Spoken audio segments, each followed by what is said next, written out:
अंबिकापुर ले बड़का खबर बता दें कि अंबिकापुर के दारू दुकान में देर रात फायरिंग हुए है। गंगापुर के दारू दुकान में 4 राउंड फायरिंग हुए है।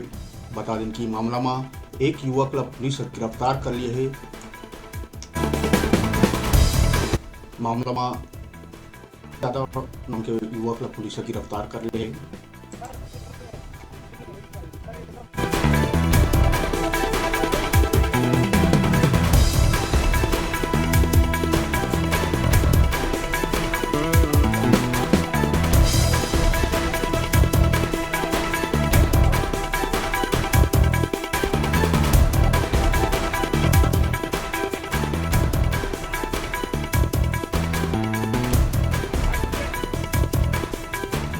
अंबिकापुर के गंगापुर की घटना बता दें कि नशा में चूर युवक 4 राउंड फायरिंग करे। हालांकि फायरिंग में कोनो के हताहत के खबर नहीं है। पुलिस आरोपी युवक गिरफ्तार कर लिए है।